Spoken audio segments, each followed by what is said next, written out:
सर्वेभ्यो नमो नमः। संस्कृत सीखो के YouTube चैनल पर मैं प्राध्यापक कृष्ण वशिष्ठ आप सबका हार्दिक स्वागत और अभिनंदन करता हूं। आज की यह वीडियो 12वीं कक्षा के बच्चों के लिए है। आप जानते हैं कि हरियाणा बोर्ड में 8 नंबर के संस्कृत साहित्य परिचय से प्रश्न पूछे जाते हैं, जिसमें 4 नंबर के लेखक आधारित प्रश्न और 4 नंबर के रचना आधारित प्रश्न होते हैं। तो आज उन्हीं का अभ्यास करते हुए पहले पाठ विद्यामृतम अश्नुते से 27 प्रश्नों को मैंने बनाया है और उनका आज हम अभ्यास करते हैं। ऐसे ही बाकी सभी पाठों से प्रश्नों को छांटकर आपके सामने मैं प्रस्तुत करता रहूंगा। आगे की वीडियो में आप उन्हें देख पाएंगे। आइए शुरू करते हैं। विद्या अमृतम अश्नुते नामक पाठ से संस्कृत साहित्य से संबंधित प्रश्नों को आप देख रहे हैं। संस्कृत साहित्य परिचय कक्षा 12 और पुस्तक का नाम है शाश्वती भाग 2। विद्या अमृतम अश्नुते ये पाठ का नाम है और पहला प्रश्न है प्रथम पाठस्य नाम किम अस्ति। उत्तर हो जाएगा विद्या अमृतम अश्नुते। विद्या अमृतम अश्नुते मिलाकर बनाया गया है विद्या अमृतम अश्नुते। आगे अयम पाठः कस्मात् ग्रंथात् संकलितः, यहां तक भी आ सकता है, अस्ति भी दे सकते हैं। तो इसका उत्तर हो जाएगा। एक बात और ध्यान रखना बच्चों कि ये एक पद में आपसे प्रश्न पूछे जाएंगे, पूर्ण वाक्य में आपको उत्तर नहीं देना है। तो अयम पाठः कस्मात् ग्रंथात् संकलितः, उत्तर हो जाएगा ईशावास्योपनिषदः। यह पाठ ईशावास्योपनिषद से लिया गया है। ईशावास्योपनिषद कस्य वेदस्य उपनिषद अस्ति। ईशावास्योपनिषद किस वेद का उपनिषद है। तो उत्तर हो जाएगा शुक्ल यजुर्वेद। अगला प्रश्न ईशावास्योपनिषद अन्येन केन नामना प्रसिद्धा। ईशावास्योपनिषद अन्य किस नाम से प्रसिद्ध है। तो उत्तर हो जाएगा ईशोपनिषद। यह ईशोपनिषद के नाम से प्रसिद्ध है। ईशावास्योपनिषदि कति मंत्राः सन्ति। ईशावास्योपनिषद में कितने मंत्र हैं। उत्तर हो जाएगा अष्टादश 18। विद्यामृतम अश्नुते इति वाक्यम कस्मात् आगतम। यह वाक्य विद्यामृतम अश्नुते ये कहां से आया है। उत्तर हो जाएगा ईशावास्योपनिषदः। यह ईशावास्योपनिषद से आया है। अगला प्रश्न है वेदाः कति सन्ति। उत्तर हो जाएगा चत्वारः। वेद कितने हैं। 4 हैं। वेदानाम नामानि लिखत। वेदों के नाम लिखो।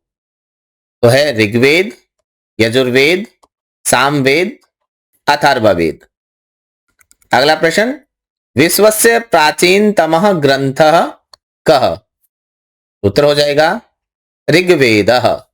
अब यहां प्रश्न बच्चों इस प्रकार से बन सकता है कि वेदों में वेदानाम प्राचीनतमः वेदः क, कि वेदों में प्राचीनतम वेद कौन सा है। तो भी उत्तर होगा ऋग्वेद।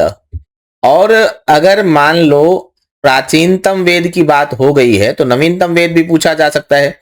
तो नवीनतम वेद अगर आ जाए पेपर में तो वो है अथर्ववेद। अथर्ववेद सबसे नवीनतम है, अर्थात सबसे बाद में संकलित किया गया है। और ऋग्वेद जो है वो सबसे प्राचीनतम है, सबसे पुराना है। सबसे पहले संकलन ऋग्वेद का हुआ था। तो आप जानते हैं कि वेदों के कोई राइटर नहीं है, वेदों के लेखक नहीं है। ऋषयो मंत्र दृष्टारः न सृष्टारः। ऐसा कहा जाता है कि ऋषि जो है वो मंत्र दृष्टा है, सृष्टा नहीं है, रचने वाले नहीं है। वेदाः केन नामना अपि कथ्यन्ते। वेद किस नाम से कहे जाते हैं। उत्तर हो जाएगा श्रुतयः। वेदों को किस नाम से जाना जाता है।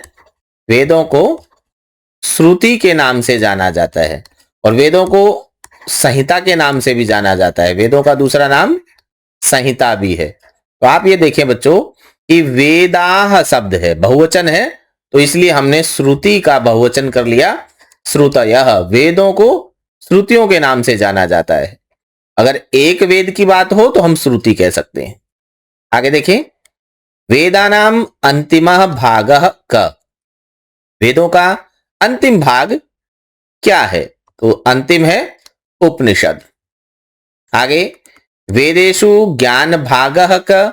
वेदों में जो ज्ञान भाग है वह भी उपनिषद है। ऋग्वेदे कति मंडलानि संति। ऋग्वेद में कितने मंडल हैं? कई बार ये प्रश्न पूछा जाता है। तो ऋग्वेद में कितने मंडल हैं? 10। ऋग्वेदे कति अष्टकानि संति। अष्टक ऋग्वेद में 8 हैं। कितने अष्टक पूछे हैं? तो 8। ऋग्वेदे कति सूक्तानि संति। अगर ऋग्वेद में सूक्तों को पूछ लिया जाए कितने सूक्त हैं, तो वह कितने हैं? 1028। अष्टविंशति सहस्त्रम। इस प्रकार से आप लिखेंगे, या आप इस प्रकार से भी लिख दें तो यह भी संस्कृत मान ली जाएगी, क्योंकि संख्या बड़ी है। ऋग्वेदे कति मंत्राः संति। ऋग्वेद में कितने मंत्र हैं? तो वह है 10,580। 10,580 कुल मंत्र हैं। आगे, यजुर्वेदे कति अध्यायाः संति। यजुर्वेद में कितने अध्याय हैं? तो यजुर्वेद में है 44 अध्याय। आपको बताया गया है आपके पाठ में, ईशावास्योपनिषद शुक्ल यजुर्वेद संहिता का 40वां अध्याय है। वो 40वां अध्याय ही ईशावास्योपनिषद के नाम से जाना जाता है। और यह भी कहा गया है कि अंतिम 40वें अध्याय। तो अंतिम 40 अध्याय की बात हुई तो कुल अध्याय कितने हो गए? 40। यजुर्वेदस्य द्वौ भागौ के। यजुर्वेद के 2 भाग कौन से हैं? तो शुक्ल यजुर्वेद और कृष्ण यजुर्वेद। 2 भाग हैं, शुक्ल यजुर्वेद और कृष्ण यजुर्वेद। और इनकी जो शाखाएं हैं, वह प्रश्न में मैंने नहीं लिखा, मुझे अब याद आ गया। शाखाएं जो हैं वे भी 2 हैं। वो कौन कौन सी हैं? माध्यन्दिन, माध्यन्दिन और दूसरी है काण्व शाखा। माध्यन्दिन और काण्व शाखा, 2 ही शाखाएं हैं। संहिता इति किम। संहिता क्या है? तो मंत्राणाम संकलनम। मंत्रों का संग्रह ही संहिता है। या इस प्रकार से प्रश्न पूछ लिया जाए, मंत्राणाम संकलम किम अस्ति, तो आप उत्तर लिखेंगे फिर संहिता। मंत्राणाम संग्रह किम कथ्यते। इस प्रकार से भी प्रश्न ये पूछा जा सकता है, जैसे मैंने अभी कहा था। तो उत्तर हो जाएगा संहिता। वेदानाम द्वे अन्य नामनी के। वेदों के 2 अन्य नाम क्या हैं? तो अभी हमने बात की श्रुति और संहिता, 2 अन्य नाम हैं। वेदों को श्रुति भी कहा जाता है। क्यों कहा जाता है श्रुति? क्योंकि गुरुमुख से सुन सुनकर ही सभी विद्यार्थी जो बटुक होते थे, ब्रह्मचारी होते थे, वो इनका अध्ययन करते थे, इन्हें याद करते थे, इसलिए इनका नाम श्रुति कहा गया है। अगला प्रश्न, वेदांगानी कति संति। वेदों के कितने अंग हैं? तो वेदों के अंग हैं 60, 6 अंग कहे गए हैं। अगला प्रश्न, वेदांगानी कानी। वेदांग कौन कौन से हैं? तो शिक्षा, कल्प, व्याकरणम, निरुक्तम, छंद और ज्योतिषम, ये सभी वेदांग कहे गए। अगला प्रश्न, वेदाध्ययनस्य सहायकानि कानि। वेदाध्ययन के सहायक कौन है? तो वह है वेदांग। उत्तर हो जाएगा वेदांगानि। वेदानाम प्रमाणत्वम किम कथ्यते। वेदों के प्रमाण के विषय में क्या कहा जाता है? तो अपौरुषेयत्वम, अर्थात वेद अपौरुषेय है। पुरुषों ने इनको नहीं रचा है, ऋषियों ने इनको नहीं रचा है। ऋषयः मंत्र दृष्टार, केवल मंत्रों के दृष्टा है, न सृष्टार, सृष्टा नहीं है, रचने वाले नहीं है। ईशावास्यमिदं सर्वम इति मंत्रः तस्य। यह मंत्र किसका है? तो ईशावास्योपनिषदः, यह ईशावास्योपनिषद का है। अगला प्रश्न है, अविद्यया मृत्युम तीर्थवा इति मंत्रः कस्य। अविद्या, अविद्या से मृत्युम तीर्थवा, मृत्यु को पार करके, तैर के, इति मंत्र कस्य, यह मंत्र किसका है? तो यह मंत्र भी ईशावास्योपनिषद का है।